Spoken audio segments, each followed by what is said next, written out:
My name is Tyler Fornes, and I am one of the co-hosts of the Good, the Bad, and the Hungy AEW podcast here on the Voice of Wrestling Podcasting Network. We take a broad scope approach to the world of All Elite Wrestling and the entire universe of Tony Khan. We talk about the big matches, the big stars, the promos, the storylines, and we also look at it from a big picture perspective. How are things going to change over the course of the next 10 years with AEW still in the picture? How are companies like WWE going to adapt and adjust to AEW? Are they going to be a similar way like they did with WCW in the late 1990s? Will there be a counterpunch? We talk about all of that and more on The Good, the Bad, and the Hungy every week on the Voice of Wrestling Network. Hello, Voices of Wrestling listener. Dave Ryan here. Have you ever wondered to yourself how many hidden gems are hidden away inside the last years of World Championship Wrestling? Have you ever asked yourself how many tenuous gags can be made about the name Mike Enos? And have you ever thought about what it sounds like for two Irishmen to interpret a very chaotic company through its B show? The answers to all this and more are just a click away. Check out Days of Thunder every second Thursday on the Voices of Wrestling Podcast Network.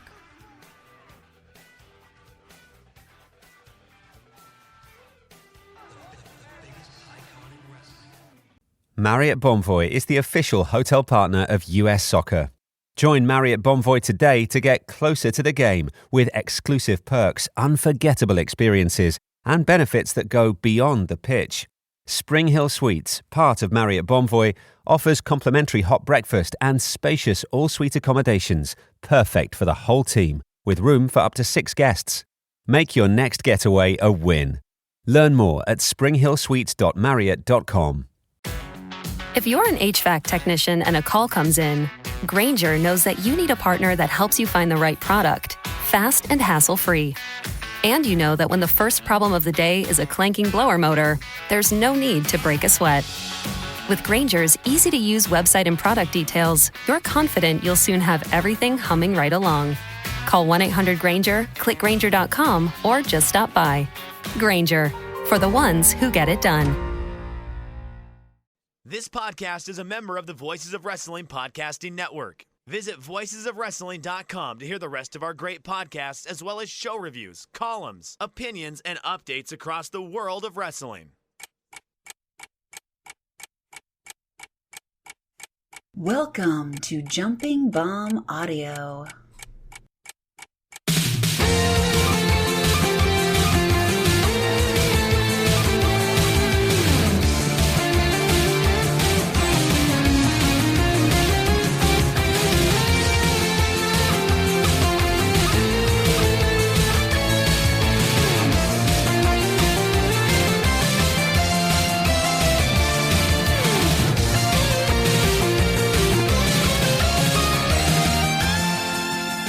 Hello, everyone, and welcome back to Jumping Bomb Audio, the #1 show all about the world of joshi pro wrestling. My name is Taylor, and I'm joined, as always, by my very good friend and co-host, Kelly. Kelly, how's it going? It's going good, but folks, let me tell you something. We ain't got shit to talk about this week. It was definitely a quiet 2 weeks. It'll be a pretty quiet 2 weeks coming up, as we are now, I would say, waiting in anticipation for the new year. Yeah. Actually, a lot of exciting announcements happening almost exclusively for shows that are not happening in the next 2 weeks. Mm-hmm. Mirai's return to Tokyo Joshi. She's coming back home. Hatman in the dust. So, yeah, we don't have much to talk about. But before we don't talk about things, we got to get the plugs. Of course, follow us on Blue Sky at JBomb Audio. You can follow Kelly at Comic Geek Kelly. You can follow me at Tame Aimbo. Subscribe to us on your podcast app of choice. And if that app of choice is Apple Podcasts, we would really appreciate a 5-star rating and review. And if you're feeling extra generous, you can donate to the show at redcircle.com/shows/jumping-bomb-audio. Did I say that right? I zoned out. I think you did. Fully zoned out for that. As I was thinking, I haven't looked at our Apple Podcast in a while. What's our average rating here? Oh, 3.4. Wow, we've really gone up. Yep. So thank you to everyone who's given us a 5-star rating and review, because when the show began, we got review bombed. Yeah. And our show is at like 2.1 or something. So I thanks. shouldn't be dragged down by Aaron's past mistakes. All right, so let's just get into what happened in the last 2 weeks. Probably the biggest thing in the past 2 weeks, the Stardom Tag League finals happened on November 30th. A period of time so boring, we had to watch the Tag League finals. We both, as far as I know, we both successfully did not watch any of the rest of the Tag League because Tag Leagues suck and they always will and they always have. Yeah, not a Stardom exclusive issue. Even when I was like deepest into my New Japan, I would take off the month New Japan fandom. I would take off the month of December because fuck the Tag League. Literally nothing's going to be interesting that happens. And I would say that watching this finals show, it really felt small time to me. Yeah. It feels like, this show is not that important, even though they did draw over 1,000, just over 1,000 fans.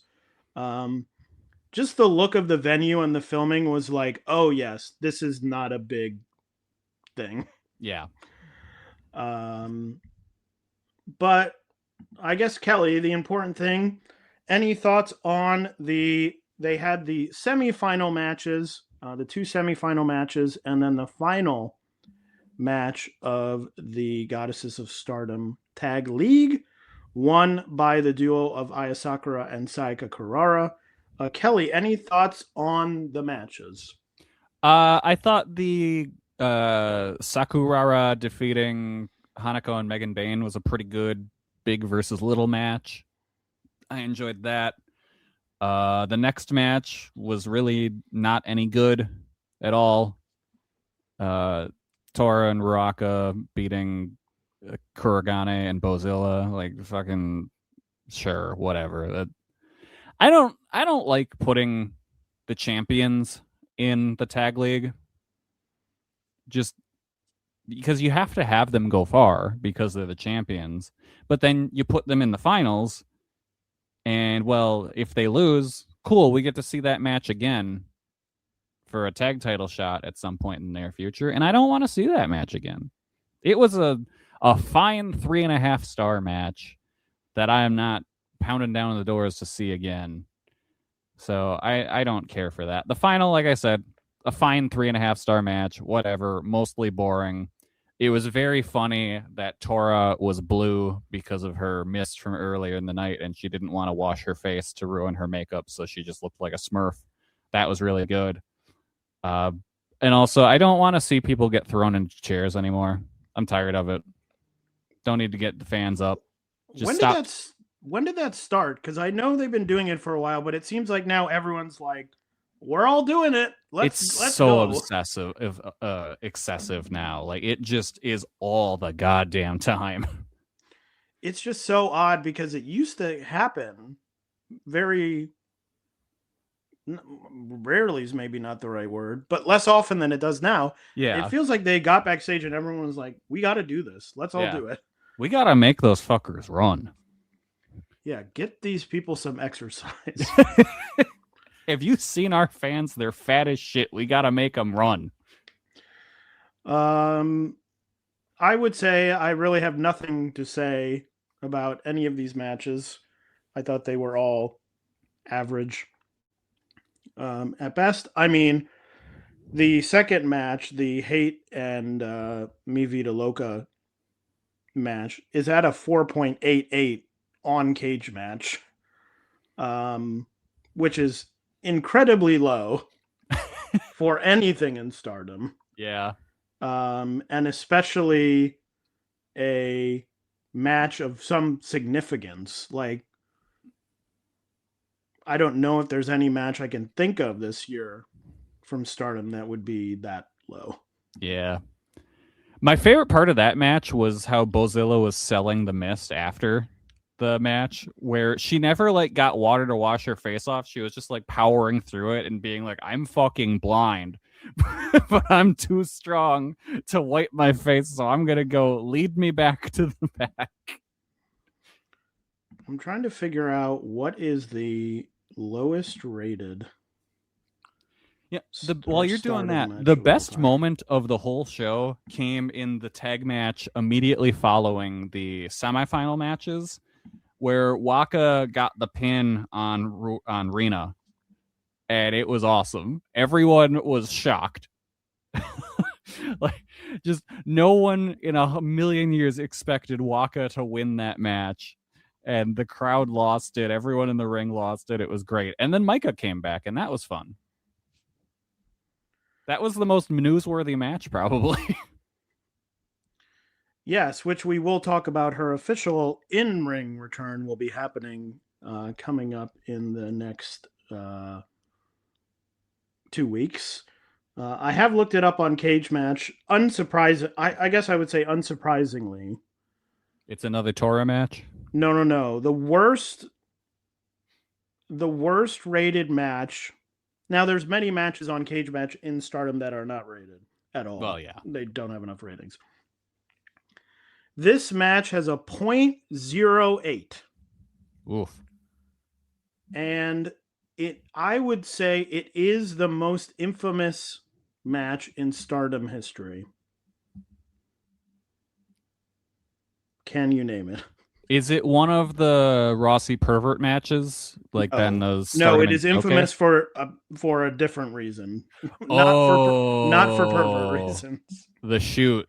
Correct. I don't know. I'd go higher than a 0.8. Well, that's at 249 votes.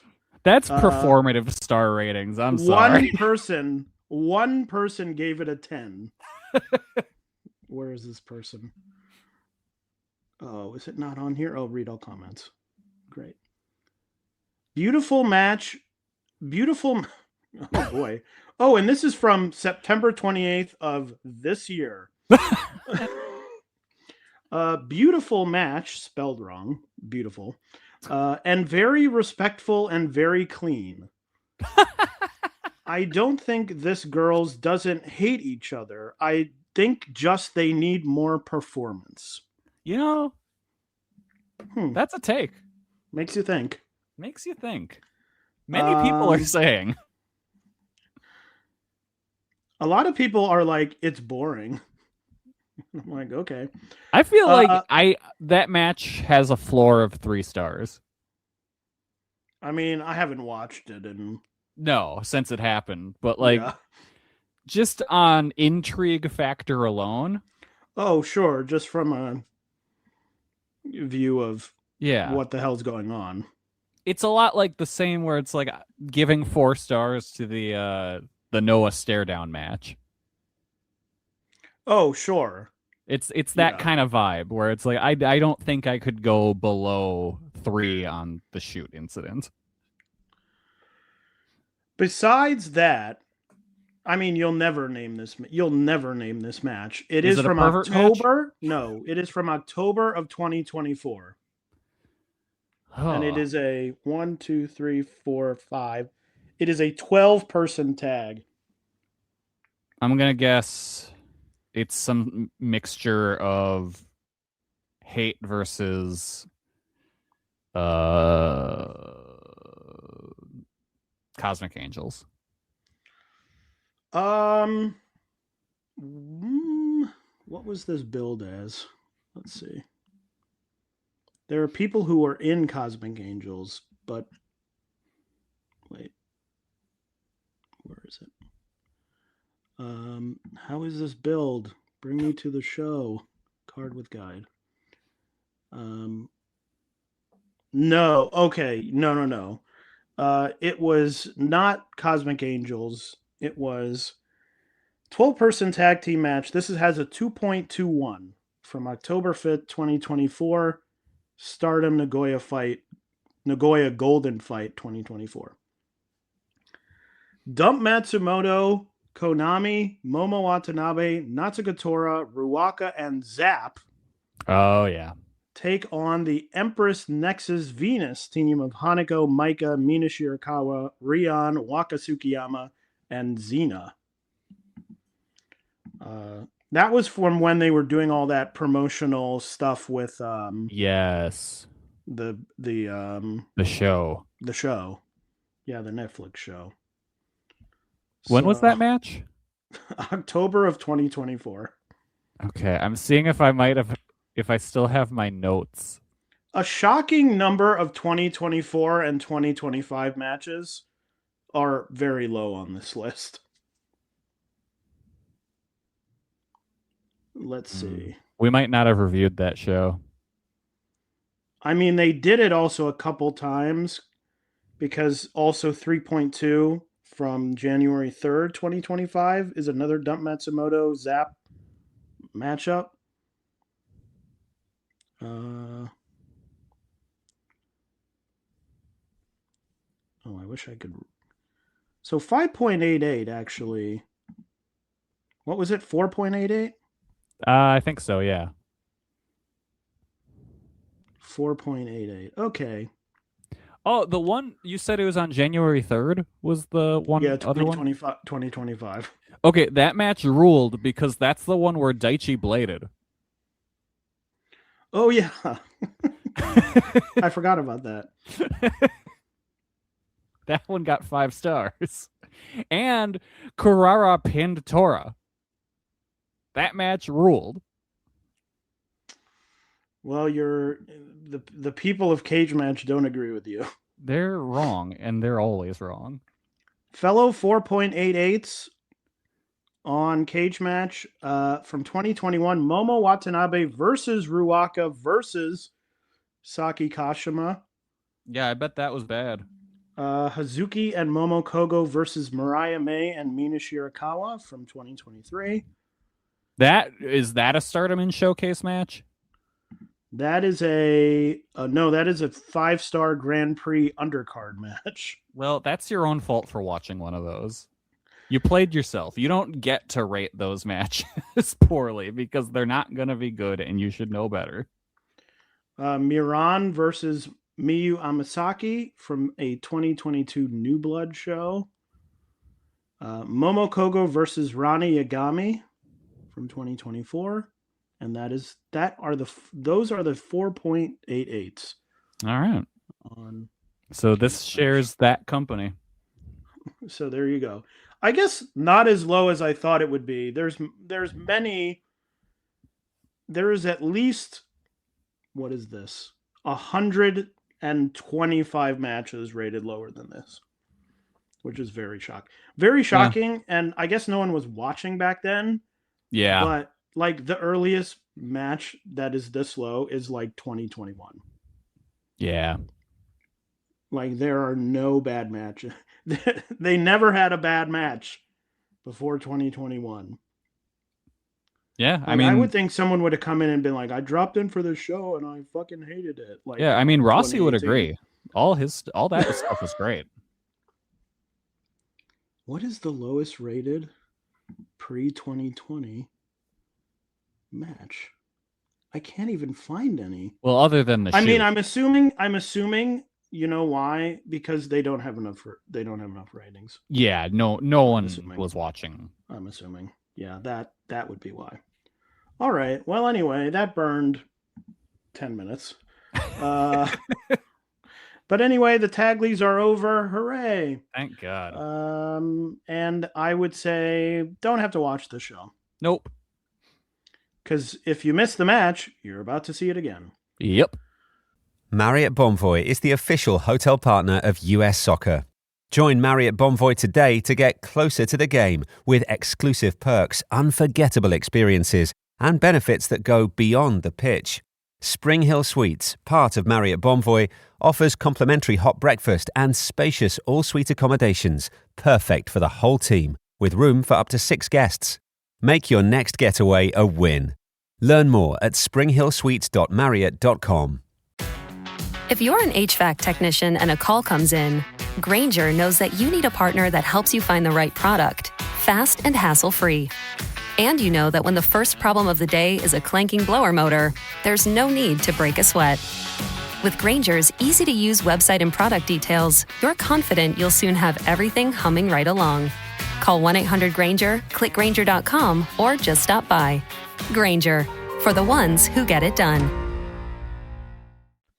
Marigold had 2 shows on December 6th. They each had a title match on them. They have not aired yet. They're going to be on Wrestle Universe on the 9th. That would be on the matinee show on December 6th for the Marigold United national title, the Pure White Belt. One of my least favorite phrases in all of wrestling. Victoria Yuzuki retaining... the Queen of Aura? retaining against Misa Matsui. Oof. And then in the evening, Mayu Iwatani retaining the Marigold Superfly title against Hummingbird. That one I might actually watch. Superfly. Doom, doom, doom, doom, doom. Because I feel like Mayu could probably get a good match out of Hummingbird. Well, you can see on December 9th on Wrestle Universe. Tokyo Joshi had their Ocha Norma Pro show at Korakuen Hall just hours before we recorded this. It is on Wrestle Universe as a pay-per-view for 3,000 yen. I will say they drew 910 fans. So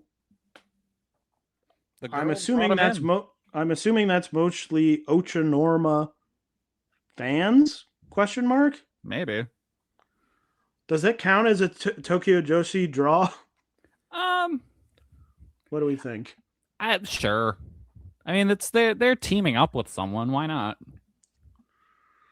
So that probably the most notable thing. I heard that the main event was well liked by some people. I have not seen it yet because I didn't want to pay all that money. Nope. Main event was Mizuki Suzume and Yuki Arai against Mii Watanabe, Toga, and Yuki Aino. There was, of course, now we're stuck with this forever, more Iron Man heavy metal weight action. So did DDT just say, we're done with this, here, you take it? I think DDT at times is like, we don't need it now. Like, here you go.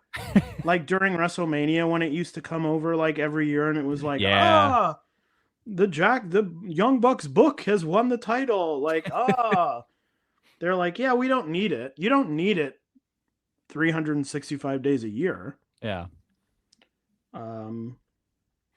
Which, Kelly, did you see the that Reddit thread about the Smoky Mountain wrestling? That the was Smoky so Mountain good. Wrestling heavyweight title, which is now intertwined with the Iron Man heavy metal weight title. That's incredible. So that was fun. If you haven't seen that, check it out. It's, I don't know, somewhere on Reddit. Yeah, really well researched, really interesting stuff. I love that kind of linear title stuff like that. Yes, has been really everywhere in New Japan, in Noah, in All Japan, in DDT. So a lot of places and very interesting thread and also very funny. Yeah. So what else happened? Sendai Girls had a show on the 6th of December. Team 200 kilogram defeating Red Energy, Miki Iwata and Miyuki Takase to retain the tag titles. And you said, you think I'm retiring soon, but I'm not going to be retiring by losing. I'm getting buried with this belt. You think we're going to put over someone before I leave? I don't think so. Safest bet in wrestling, Mika Iwata loses. Yes, she is retiring in, as of this moment, 3 weeks. I don't know that they've announced that Team 200 kilogram has another title match. I know they have a show where they have a non-title match. So maybe she will retire with the belts. She is facing Hashimoto in her final match on December 28th. Okay, so Hashimoto's going to beat her and then will become the solo tag team champion. And then will single-handedly defeat Red Energy in their next title shot. Not out of the realm of possibility. Nope. What else? Ice Ribbon had a show on the 24th. It was at Yokohama Radiant Hall, featuring an Ice Infinity title match, Manami Katsu defeating Kurari Wakana. That drew only 134 fans, which I guess is not terrible for that building. But like Dragon Gate, I think when nothing shows, gets like 350. Yeah, what building was this? Yokohama Radiant Hall. Oh, have you ever been there? I have not. Okay. I saw a seedling show there. It's a very odd place because it looks like an office building when you walk in. Like they have a greenery wall with a water feature, and you're like, oh, okay, this is fun. And then it's like a little conference hall. Yes, I saw Arisa Nakajima get her front teeth knocked out. Oh, fun. At that show because, right? That's what it was.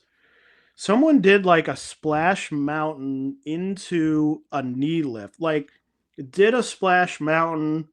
Arisa flipped over while it was happening and then got kneed in the face. Ooh. It looked crazy. It looked amazing, but it was very evident that it was like, whoop, she's hurt. So anyway, as Ice Ribbon heads towards their end of the year Korakuen show, not a great sign that they're drawing less than 150 fans for a main event title match. No, but you know what? They're still alive. That's right. Don't count them out. They may be down, but they're never out. Both said they would be long dead by now. I mean, would anyone blame us for saying that? No, absolutely not. So I give them a lot of credit for them still running at this time. And then on December 7th, Kahu Matsushita defeated Miku Kanai to become the #1 contender for the Ice Infinity title. That will be the main event of that Korakuen Hall show at their typical Korakuen Hall show at the end of the year. Kelly, what has been going on in Choco Pro? All right, in Choco Pro, we got new Asia Dream Tag Champions on their show on the 28th called Rivals. The team of Miya Soy, Miya Yatsuba, and Soy defeating the champions, the Bellflowers, Makoto and Sayaka, in a really good match. Really hard hitting. I do think that Miya Soy needs a better tag team finisher because I don't think they have one, and Mia's weird strike to the back of Sayaka's head or whatever was pretty weak looking. But that was really my only complaint in the match, was there was a weak finish. Other than that, great match. And this okay, so I got a mini rant to go on about this because the post you know how they always have the hey, everyone's going to get in the ring and talk segment of Choco Pro shows. Mm-hmm. This post-show thing showed that wrestling is so fucking easy, and it shouldn't be anywhere near as hard as people make it. So after the match, they talk to the new champions. Mia says they're going to take on all challengers. Soy talks with tears in her eyes about how this is her first title, and even though she's contracted to Evolution, she still loves Choco Pro, so she's going to take this belt as many places as she can and bring back fans with her. And it's yeah, That's how you get people invested in new champions. They're champions of the people. Like this, those are both great promos from them. And then they set up a new title challenge from Hagane Shino and Chie. So that's coming up before the end of the year. And then they started talking about Choco Pro 500, which will be split across 3 shows. One of them, I think it's the show that'll actually be in like a non-dental office venue. But one of the matches will be Chris Brooks versus Minoru Fujita. And let me tell you something. The little promos they cut got me so invested in a match featuring Minoru Fujita in the year 2026. Brooks comes out, says, hey, great, looking forward to the match. The last time we had a match was last October when we were in Korakuen. Looking forward to it. And then Fujita takes the mic and talks about how it's like, yeah, the last time we had that match was in October. I don't think a single good thing has happened to me since then. He's like, I got hurt. I've had 3 different surgeries since then. I won a title or 2 and lost them all. He's like, look, Choco Pro is a place for young women to shine, but also I hope it's a place where an old man that fights and fails and struggles can shine too. That's fucking pro wrestling. Like, there it is. It's right there. It was such a simple promo, but it was so good. And I can't believe I'm excited about a Minoru Fujita match in 2026. Like, wrestling should be so easy, and we make it so hard. So true.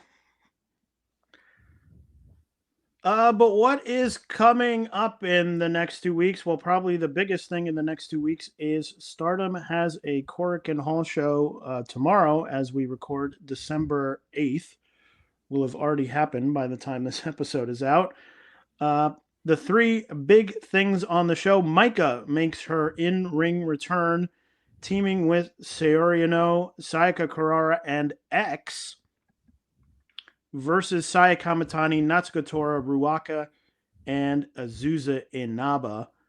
So that will be interesting. Maika's return on X. Tetsuya Naito. Appearing there. Some Saori Saya preview. X is Tetsuya Naito. We'll see. I'm calling it now. Calling my shot. The Artists of Stardom titles will be on the line. Konami, Rina, and Fukigen Death will defend against Hanako, Waka Tsukiyama, and Rion. And then there will be a number 1 contenders match for the Wonder of Stardom title for Dream Queendom against Konami. That will be Saya Ida going up against Ami Sourei. So that will be the Korakuen Hall show. Other than that, really not too much happening. A couple of shows. Oz has a show on the 14th. Tokyo Joshi has a show on the 21st, which is their Christmas show. I don't believe anything's been announced for that yet. Diana will have a show on the 14th featuring a Triple WD title match. Haruka Umasaki defending against Debbie Keitel. There will be an Elizabeth title match on that show. Kyoko Inoue, Jaguar Yokota, and Himiko facing off in a 3-way match there.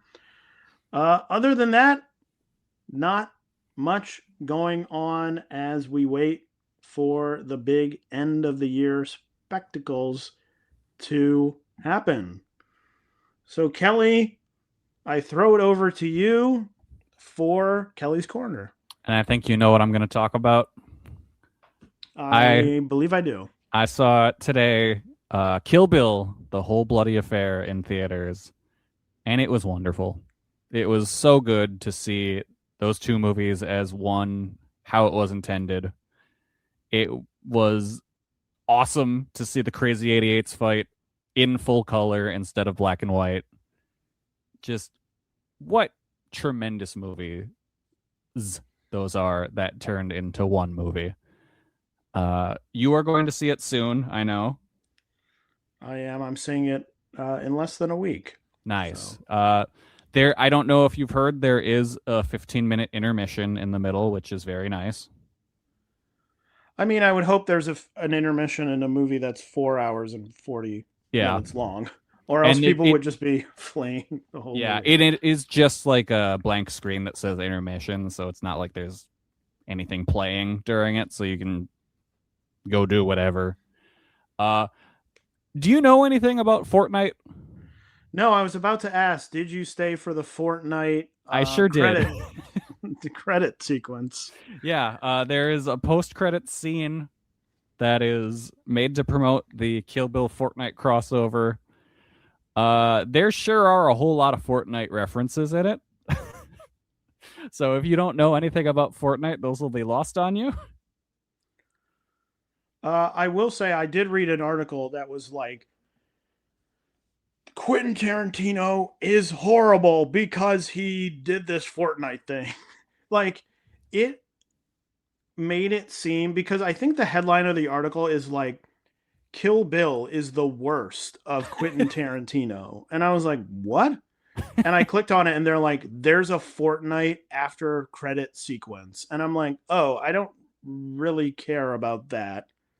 I'm like, you're not talking about the movie though, right? And they're like, the movie is amazing, but it's horrible because this Fortnite stuff is at the end. I'm like, I don't really care about that. No, it's very much like, it looks like he was kind of scraping the bones of an idea that he had for a scene that they never filmed, and was just like, all right, we can Fortnite this up and turn it into a little cartoon. And the animation for it's really good. It looks nice. I thought it was funny. I had a good enough time with it. I don't think it's the end of the world that there is a weird post-credits Fortnite thing. But it is incredibly strange that it exists at all. Yeah, I mean, it's also a movie that's been out now for 22 years, so it's not as if it's like a new movie that's like, why'd you do this? Oh, and Tarantino also, there is a brief segment with Bill in it, which tells me that this was something that Tarantino had written previously. And he was just like, well, that's how we're going to bridge the gap. Tarantino voices Bill, and it threw me for a sec. I'm like, that's not David Carradine. And I'm like, oh yeah, that's David Carradine. David Carradine himself. Well, anyway, that is our quick episode about Joshi, but we will be back next time, and we will be back next time not only with what's been happening in Joshi, but we will be back with our year-end award episode. Woo! So plenty to look forward to there. What odd and strange award will Kelly think of randomly this year to award? During the process of the show. So that will be in 2 weeks. That will be our final show of the year 2025. So until then, enjoy Joshi, and we will see you later. Go watch a 4.5 hour long movie. Bye, everybody. Do you like wrestling trivia? Then check out the 5-Star Match Game, the Pro Wrestling Quiz Show. I'm Joe Gagney, and every episode, I grill 3 contestants with 5 rounds of power-packed wrestling trivia. We have over 30 evergreen episodes in the archives covering WWE, AEW, Japan, Mexico, and much, much, much, much more. Play along at home and check it out today. Hello, do you like New Japan Pro Wrestling? Are you a Shin Nihon freak? If so, check out the Super J-Cast with Joel and Damon on the Voices of Wrestling Podcast Network. And even if you fucking hate New Japan Pro Wrestling, listen to the Super J-Cast anyway. Not just for our great show reviews, analysis, and pastrami sandwiches, but there's also usually some dick jokes somewhere in the obligatory opening 30 minutes of absolute nonsense we chat about every single week. That's the Super J-Cast for all the best talk about New Japan Pro Wrestling, crisps, and pornography. Marriott Bonvoy is the official hotel partner of US Soccer. Join Marriott Bonvoy today to get closer to the game with exclusive perks, unforgettable experiences, and benefits that go beyond the pitch. Spring Hill Suites, part of Marriott Bonvoy, offers complimentary hot breakfast and spacious all-suite accommodations, perfect for the whole team, with room for up to 6 guests. Make your next getaway a win.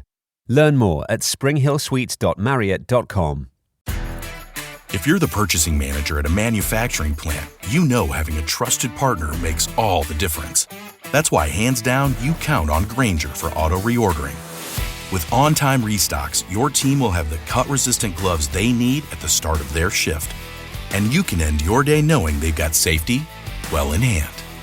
Call 1-800-GRAINGER, click Grainger.com, or just stop by. Grainger, for the ones who get it done.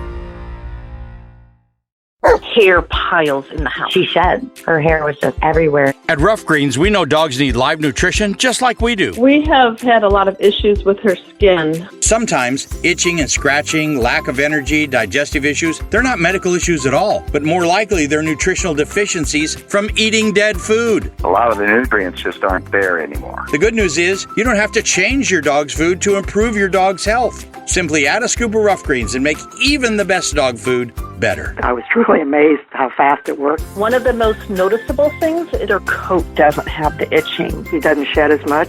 It wasn't even 2 weeks that I saw a drastic improvement. We're so confident that your dog will love Rough Greens that we're going to let him try it before you buy it. Free. Just cover the shipping. Get your free bag of Rough Greens today at ruffgreens.com. That's ruffgreens.com. I wish we would have found Rough Greens a lot sooner. So good, your dog will ask for it by name.